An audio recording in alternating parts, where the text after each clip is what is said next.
Welcome to You're Not Crazy, It's Perimenopause. If you're a woman over 40 and feeling more anxious, not sleeping well, or disconnected from your body, this podcast is for you. I'm your host, Jenny Smith, functional medicine health coach, here to help you understand what the heck is happening in perimenopause. Each week, we're diving into real-life conversations about how our changing hormones impact anxiety, sleep, and stress, and I'll share simple strategies to help you feel normal again. So grab a cup of tea or beverage of choice, get comfy, and let's dive in. Hello, hello. Welcome back to You're Not Crazy, It's Perimenopause. Today, we are talking about food, nutrition. Without food, we can't survive. And it is one of the most complex areas of a woman's health is how to manage food as far as what we should be eating. We're trying to lose weight, so we are wanting to restrict food. We know that we need to be eating better, but we don't know how to get started, and we don't know, how to do that. So I really want to talk about food today in a way that we can take it back in time in regards to our evolution with food from when we were little and the things that we were conditioned with to where we are now. So I really encourage you to, if you have a chance, you might be driving, walking, what you can do is save this episode and come back to it, because I'm going to encourage you to journal on some things that I talk about, taking note and really going deep into kind of your conditioning and your relationship with food. We are going to talk about how we came up with our personal relationship with food, what we need to be doing now to support our body after 40 so that we are feeling our very best, and not just because of weight loss, but to feel good in our body. And I'm going to share that with you today. So today is a lot of information, and I just really want to encourage you to take notes and really reflect, to personally go deep inside of you about some of these things that I'm talking about today. I'm going to apologize in advance. It is the end of April here in sunny Arizona, and our allergies are just off the chain. Everything's in bloom. The dust is up. I just cannot get a break from just feeling so stuffy and nasally. So just letting you know that that is what I'm dealing with right now. And I hope that you are not having to deal with allergies. I know so many people here in the United States, especially, that this is just a terrible allergy season. And, that just makes it so difficult to do daily tasks sometimes because we're always blowing our nose and our eyes are watering. So bear with me. I feel very nasally today. Okay, so I want to share a little bit about my story, my relationship with food. I grew up in the late 70s, early 80s in the United States. And let's just say that nutrition for me looked very different back then compared to how I'm eating now. And it's typical. I feel like kids just eat differently than some adults because we have more awareness as we get older about how we need to take better care of ourselves. But also we're influenced by our family. And growing up, my family did not eat well.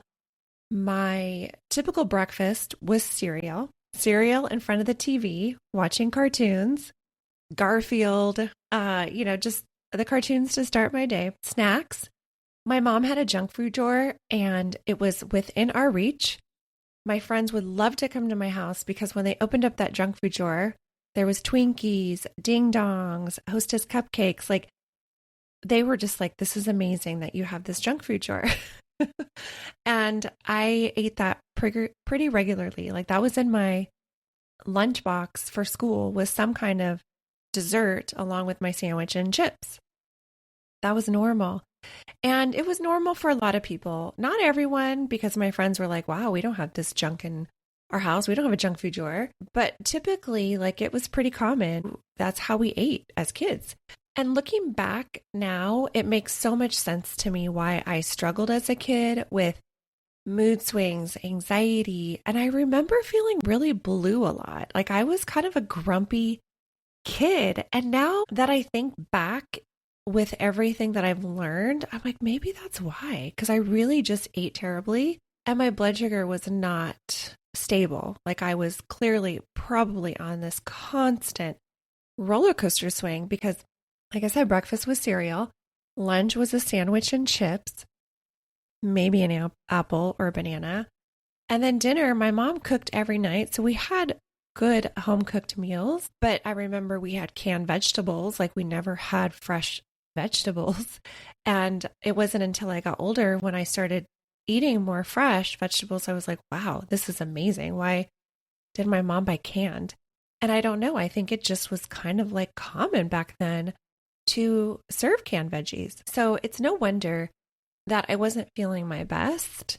And if you caught my previous episode on thyroid health, it's probably no wonder I developed a thyroid condition too, based on my diet and how I was eating. So nobody talked about blood sugar, hormones, or how food actually impacts how you feel back then. I never, ever heard that message ever. Food was a celebration. Food brings families together.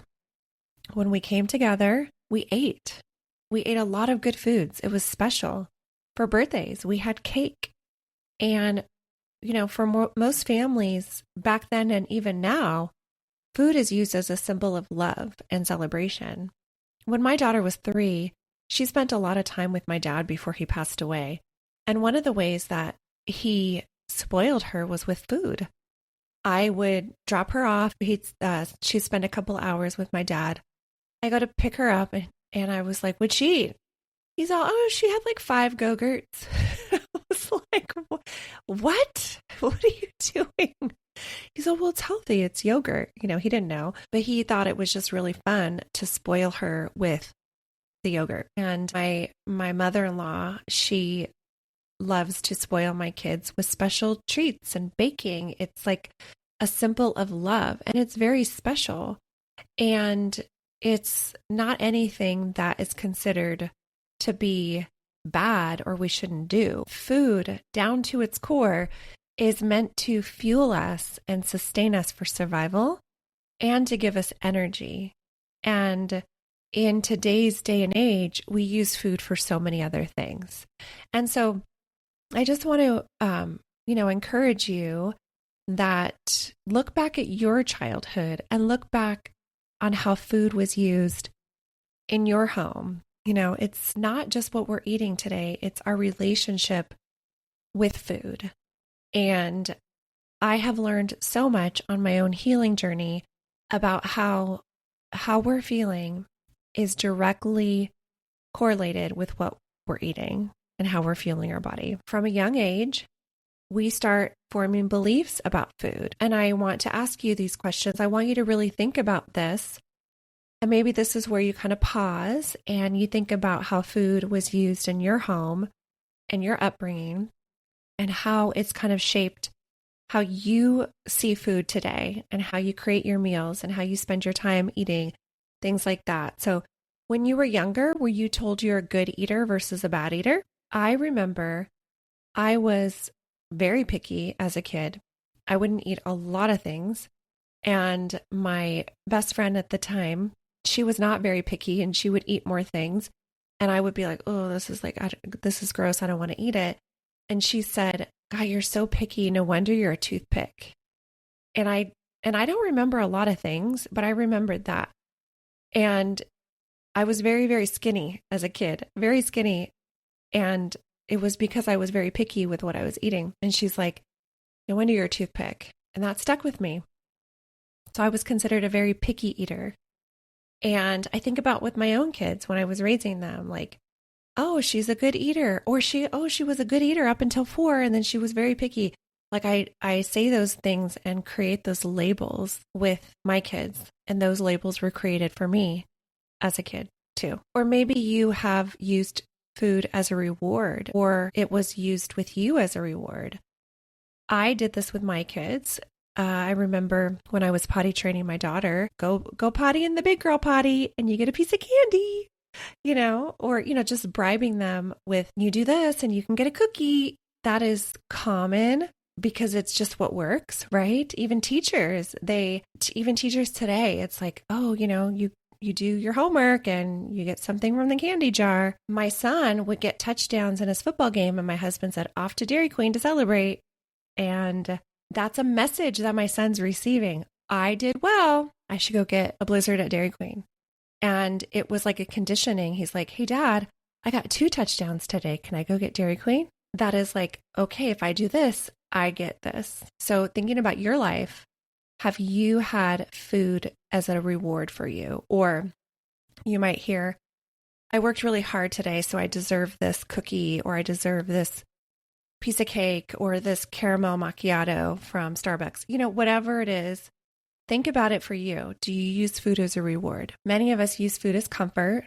When we're feeling sad or blue, we tend to eat more comfort foods. They talk about comfort foods, soups and stews and big hearty meals are considered comfort food. Food is equal to love. Like I had mentioned, my dad would use food to show my daughter affection, like to shower her with love. Same with my mother-in-law, loves to bake. It's part of love. That's how she shows love to people. And it's one of the ways she shows love to people. My mother-in-law is amazing and shows love in so many ways, but she loves to bake. And that is her way of showing love. So without even realizing it, these beliefs shape how we eat for the rest of our lives. And it's a conditioning. So think about this. Do you ever find yourself eating when you're bored, stressed, or anxious? I do.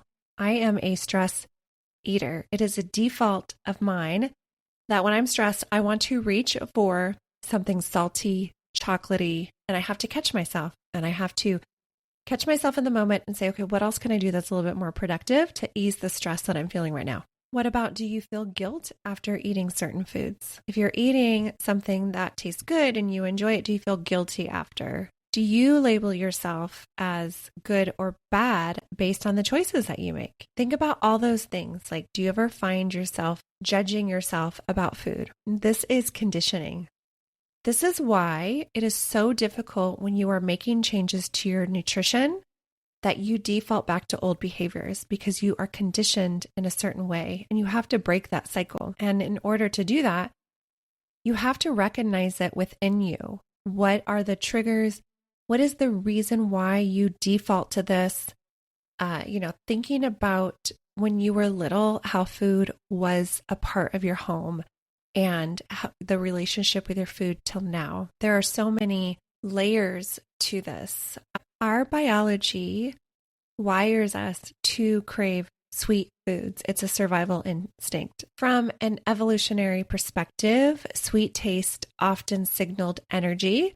So if you grabbed ripe fruit off the tree or going for a banana or sweet berries, it was quick carbohydrate fuel. It gave you quick energy. Sweet foods often signal safety because sweet in nature often means that it's not poisonous. Not always, but mostly we were safe with sweet foods. And so we are designed to want that and crave it. And let's talk about our emotions when we eat. We are happy when we eat in certain settings. So let's pay attention and let's talk about our emotions. We eat when we're happy, sad, stressed, lonely, celebrating. It's not just hard emotions, it's all emotions. So think about that for you. When are you eating? In what situations? So a lot of environments create conditionings. When we go to the movies, what do you do when you walk into the movie theater? You smell popcorn. And when you go to the movies, we want popcorn. Many of us are conditioned to have popcorn when we go to the movies. Or you go to a ball game. What do you get at a ball game? Peanuts and hot dogs. It's like conditioning, especially here in America, to go to a ball game and have peanuts and hot dogs. What do you do when you have coffee in the morning? You add cream and sugar. Go to the restaurant. What do? They bring out bread first or the chips and salsa.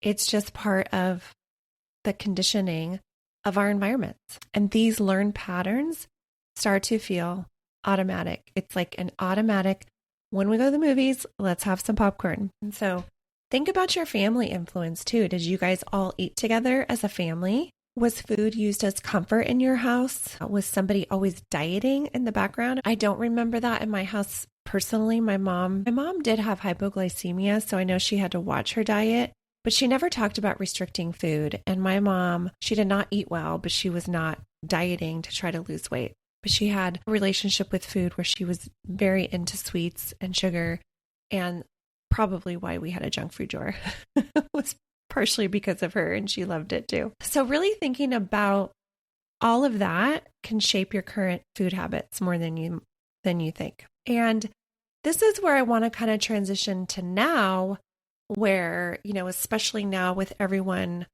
focusing on losing weight, and we have gone from body positivity to now let's see how thin we can get with GLP-1s. That's what I am seeing online, on the internet. So many people, celebrities, are looking emaciated and bringing back that very thin, frail look, which influences us. It influences so many of us to look a certain way, especially our young girls. And in perimenopause, we start to gain weight because our hormones are fluctuating, and many of us are starting to restrict food. We want to restrict because we are gaining weight, so we must be eating too much, so we need to restrict. But honestly, it's not that you're eating too much because you haven't changed anything. You're gaining weight because your hormones are shifting. So you have to be intentional about what you're feeding your body after 40. It is so important, especially if you're dealing with anxiety and mood swings and fatigue and you can't sleep. It starts with the food that you're eating. It is the foundation to feeling better. And this is where so many women get stuck. The more you restrict certain foods, the more desirable they come. So you start restricting food because you find yourself you're gaining weight and you want to lose the weight. And it's everywhere we see. GLP-1s are on the commercials. They're on the radio commercials. You see them from every influencer on the internet about how amazing GLP-1s are. And then what happens when you start taking a GLP-1 is you start restricting food. And that's just leaves you to feeling terrible. And I did not even think that I was going to be talking about GLP-1s in this episode. I do want to talk about GLP-1s in its own episode because it's very complex. And there are some great things about it. But I'm just seeing so many things about how it's influencing people, and it's really kind of just setting women on a wrong path. And so restriction is not the answer. The more you restrict foods, the more desirable they become. And you start thinking, I shouldn't have this, I can't eat this. And it actually starts fueling the cycle of losing control over food because you're feeling guilty for eating certain foods versus enjoying the foods that you're eating. And we need to take a different approach to it. And that is why I focus on the balance plate method. This is what I lead my clients on. I guide them using the balance plate method. I introduced this in my meal planning challenge last month that we did as a group. It is a great tool to create a balance plate so that you're fueling your body with what it needs for mood stability, energy, and a healthy weight. Because when we restrict food and we remove things that we're not allowed to have, then our body holds on to weight and it makes it more challenging to lose weight too. So I'm finding that women are just not eating enough food in perimenopause. We need to make sure that we're eating enough food. And the wonderful thing about the balance plate method is that it's not a diet. It's very simple. So let me walk you through what the balance plate looks like. 75% of your plate should be non-starchy vegetables. 75%. It's a big chunk. And think fiber. Like that's fiber, nutrients, keeping you full. We're talking about anything that's leafy greens, broccoli, cauliflower, zucchini, cucumber, colorful veggies. Just 75% of your plate should be non-starchy vegetables. And then about a quarter of your plate should be protein. And we are talking about 30 grams minimum things like chicken, fish, eggs, beef. I am a big believer in animal protein. I think many of us were designed to thrive on animal-based protein. We get a lot of our B vitamins that way, iron. However, if you're not somebody who, let's just say you're more vegetarian, vegan, then you want to focus on at least a quarter of your plate being plant-based options like lentils, tofu, anything that is getting you at least enough protein to keep you satiated, because protein has so much to do with our hormones. When estrogen and progesterone start doing their roller coaster thing in perimenopause, it can mess with the way our brain makes and uses those happy messengers like serotonin and dopamine. And so protein is the raw material that your body uses to build those messengers. And without enough of it, your brain can't send the I'm okay signal. And suddenly that's when you're irritable. That's when you're snapping at your partner. That's when you're yelling at your kids or you're feeling hangry. Is because you didn't get enough of those happy messengers. You didn't get enough of those building blocks to build those happy messengers. Think about when you're getting enough protein, you're giving your brain the fuel it needs to make those neurotransmitters, the AKA happy messengers, to keep your mood steady instead of riding the hormone mood swings. And it also helps prevent that short fuse feeling and all-day energy crashes. So protein isn't just for muscles, ladies. It is for keeping you calm, steady, and actually keeping your hormones balanced. And it helps with weight loss too. The other part of our plate is healthy fats, at least 1 to 2 tablespoons. And so many of us are programmed to think that fats are bad because remember, I think it was in the 90s when there was that low fat craze and everyone started making these packaged products that were low fat, and just that's when we started developing all those diseases and chronic diseases was in the low fat craze because we were eating packaged snacks and this is low fat, so eat it, it's heart healthy. And we need to really get out of that way of thinking because healthy fats is really good for us. So about 1 to 2 tablespoons on your plate at each meal, like olive oil, avocados, nuts and seeds, butter, olives, things like that. These help keep your blood sugar stable and it helps keep you satisfied. And then you also want to add in whole food complex carbs. Typically about 1/2 cup is a serving.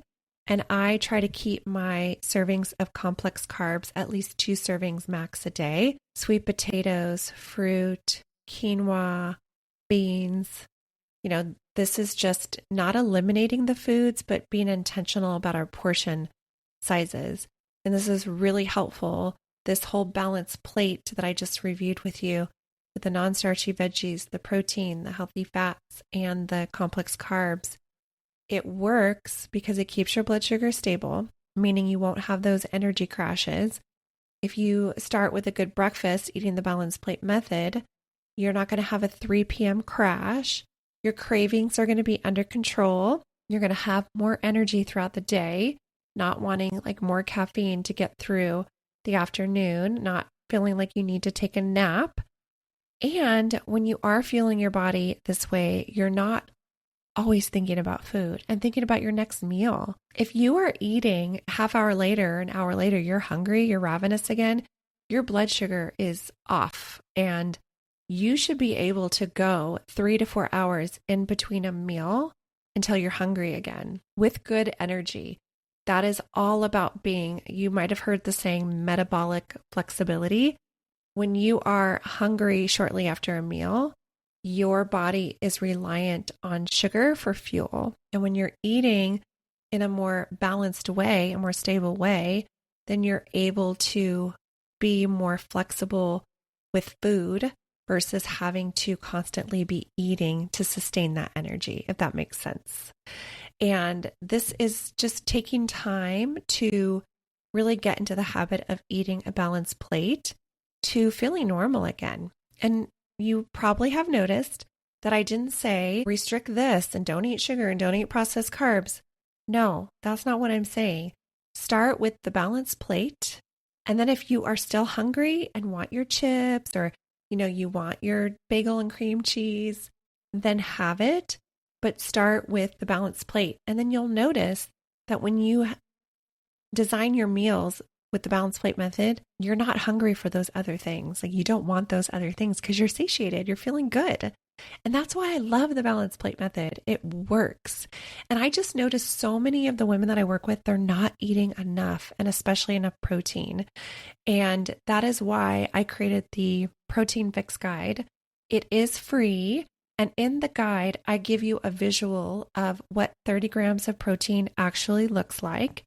And many women are not getting that minimum at each meal. I actually have quick, satisfying, balanced protein meals and snacks for you. They're like throw together recipes. You don't have to be spending hours in the kitchen cooking. So what I love about this guide is I show you how to throw things together. And then I give you easy tips to hit your protein goals without having to spend so much time cooking. So if you haven't downloaded that yet, I put the link in the show notes, because when you're eating enough protein, you feel stronger, you're more balanced, you're just happier. Remember, it's making those happy messengers in our brain. It's producing the serotonin and the dopamine to keep us happy and even keel. And when we're not eating enough of that protein, that's when we start to feel really bad. And so I really encourage you to, if you're going to start anywhere, to just start with that small shift of making sure that you're getting enough protein. Anchor your day with protein and fiber, and just start noticing, start paying attention. And that's the thing, is many of us aren't really paying attention to how the food is impacting us. And if we really just kind of like step back and say, how do I feel right now that I've eaten this meal? How do I feel? Do I feel good? Am I still hungry? I am feeling agitated. Just paying attention and checking in with your body and seeing how you feel. So if you follow the balanced plate method, I would love to hear how it's working for you. You can private message me on Instagram, or you can email me at health@jensmith.coach. I have all of this in the show notes for you. I want to encourage you to answer these questions, like how it relates to you personally. What is your relationship with food? Do you notice patterns, habits, emotions that are tied to it? And really just think about how you were brought up around food. What was the messages that you were given as a child, and how those messages have kind of stuck with you, and how you are feeling around food today and nutrition today, and how it impacts you, because it really does make a difference when we are trying to change our habits and fuel our bodies in the way that we need to after 40. All right. Thank you so much for being here. Next week, we're going to be talking all about sleep. Sleep is my favorite topic, because without good sleep, eating the balanced plate method can be more challenging, because we want more sugar and carbs for energy. We are designed when we're tired to grab those foods because it gives us that quick boost of energy. So I hope this episode helped you today. And if you found it helpful, please share it with someone who needs to hear it too. Sharing the podcast, if you like the podcast, rate it and review it. It just helps it get out into more people. Women do need to hear this message and being able to learn ways to care for their body so that they are feeling good after 40 and they are getting through perimenopause with as pain-free as possible, because we shouldn't have to struggle in this season of life. So that would be just so helpful if you can share it and share this message. With that said, I will see you next week.